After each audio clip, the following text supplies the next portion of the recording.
রাধে রাধে বন্ধুরা, শুভরাত্রি। আশা করি তোমরা সবাই ভালো আছো। আজকে একটি সুন্দর গল্প নিয়ে এসেছি। এক গ্রামে এক সাধু বাস করতে। উনি এত কৃষ্ণ ভক্ত ছিলেন। উনি কৃষ্ণ ছাড়া কিছু জানেন না। শয়নে স্বপনে সবসময় শুধু কৃষ্ণ কৃষ্ণ করে উনি বেড়াতেন। আর যা উনি ভগবানকে দিতে সেবা দিতেন, তাই উনি সেবা করতেন আর কি। একটু জল খেলেও উনি ভগবানকে দিয়ে তারপরে তিনি সেবা করবেন। কিন্তু ওনার স্ত্রী ছিল আবার অন্যরকম।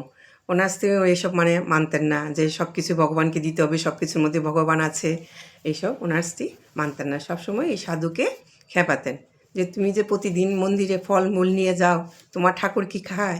পাথরের ঠাকুর কি কোনোদিন খেতে পারে? তুমি তো সে আবার ডালা ভর্তি করে ফল মূল নিয়ে আসো, একদিনও তো তোমার ঠাকুর একটা ফলও খায় না, প্রতিদিন তুমি ভর্তি করে আবার সেই ফল বাড়িতে ফিরিয়ে নিয়ে আসো। এমন করে সবসময় সাধুর সঙ্গে সাধুর স্ত্রী ঝগড়া করে। তো সাধু তো একনিষ্ঠ ভক্ত, সে তার বউর কথা সে পাত্তাও দেয় না। ওর মতো সে সাধু নিজের মতো নিজে প্রতিদিন মন্দিরে যায়, সেবা দেয়, ভগবানের ধ্যান ধারণা করে, প্রার্থনা করে, এইভাবে চলতে লাগলো। তো একদিন সাধুর খুব ইচ্ছা হলো যে আজকে কৃষ্ণকে ঘি দিয়ে লাড্ডু বানিয়ে কৃষ্ণকে ভোগ দেবে।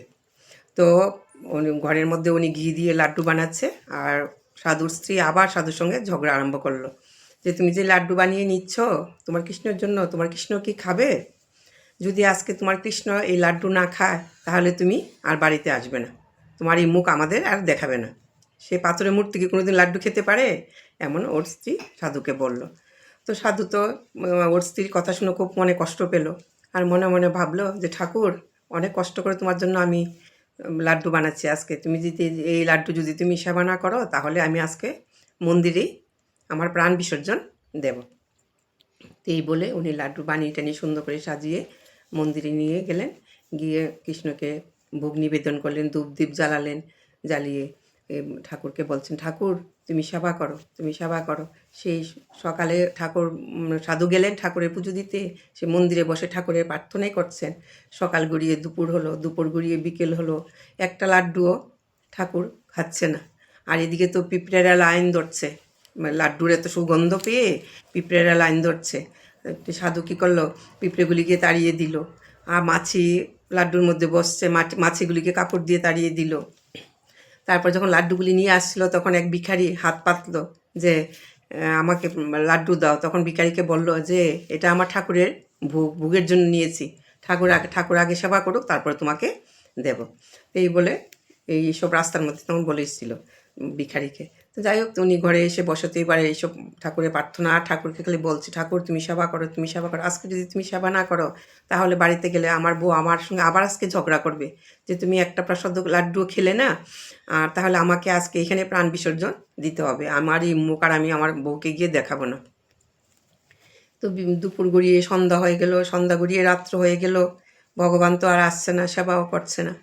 তারপরে সে অনেক রাত্র হয়ে গেল, তখন কী করবে, নিরুপায় হয়ে মনের কষ্টে আর কাঁদতে লাগলো, ভগবানকে ডাকতে লাগলো।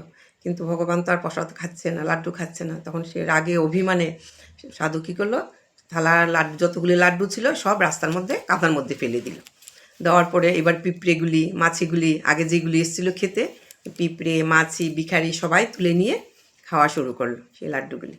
তো সাধু এবার বাড়িতে গেল, যাওয়ার পরে বউ তো আবার সে বলেছে, তোমার লাড্ডু কি ভগবান খেয়েছে তোমার লাড্ডু? সাধু বলল না, খায়নি। তো বউ তো সেই আবার সাধুর সঙ্গে ঝগড়া আরম্ভ করলো, তোমাকে আমি না করেছি যে পাথরের মূর্তি কোনো দিনই খেতে পারে না, তুমি লাড্ডু বানাবে না, নেবে না, তারপরে তুমি নিয়েছো আমার কথা অমান্য করে, এবার বুঝো। তারপর সাধু তো মনের দুঃখে কষ্টে তারপরে চুপ করে গিয়ে শুয়ে পড়লো। যখন ঘুমালো তখন ঘুমের মধ্যে স্বয়ং ভগবান এসে, শ্রীকৃষ্ণ এসে মুচকি এসে সাধুকে দেখা দিল। হেসে বলল, কিরে তোর তো অভিমান কেন, কেন রাগ করেছিস, কেন কাঁদছিস? আমি তো তোর হাতের লাড্ডু আমি খেয়েছি। বললো, ভগবান তুমি খেয়েছো, তুমি এসেছিলে? বলে, হ্যাঁ আমি এসেছিলাম তো, আমি খেয়েছি তোর হাতের লাড্ডু, খুব ভালো হয়েছে, তোর খুব সুস্বাদু হয়েছে তোর লাড্ডু। আমি পিঁপড়ে হয়ে এসেছিলাম, তুই তো আমাকে তাড়িয়ে দিলি। একবার আমি এসেছি মাছি হয়ে, তাও তুই কাপড় দিয়ে আমাকে তাড়িয়ে দিলি। আমি ভিখারি সেজে এসেছি তোর লাড্ডু খাওয়ার জন্য, তাও তুই আমাকে তাড়িয়ে দিলি, আমাকে একটা লাড্ডু দিলি না, বললে যে তুই আমার প্রভু আগে খাক তারপরে তোমাকে দেব। আমি তো এসেছিলাম, তুই তো আমাকে দিলি না খেতে। তারপর সাধু তো এবার হাউমাউ করে কাঁদতে লাগলো যে ভগবান আমি কি ভুল করেছি, আমি তো বুঝতে পারিনি তুমি যে মাছি রূপে। তারপরে পিঁপড়ে রূপে ভিখারি রূপে তুমি এসছো, এখন আমার জ্ঞান চক্ষু খুললো, আমি এখন বুঝতে পেরেছি। এই বলে হাও মাও করে কাঁদতে লাগলো সাধু। আর তখন ভগবান অন্তর্ধান হয়ে গেল। বন্ধুরা, এই গল্প থেকে আমরা কি শিক্ষা পাই? যে সব কিছুর মধ্যে ভগবান আছে। আমরা যদি মনের প্রাণে বিশ্বাস ভক্তি সহকারে ডাকি, অণু পরমাণুতে সব কিছুতে প্রত্যেক জীবের মধ্যেই আমরা ভগবানকে, ঈশ্বরকে দেখতে পাই। এই বলে আজকে রাখছি বন্ধুরা। তোমাদের কেমন লেগেছে কমেন্ট করে জানাবে। রাধে রাধে।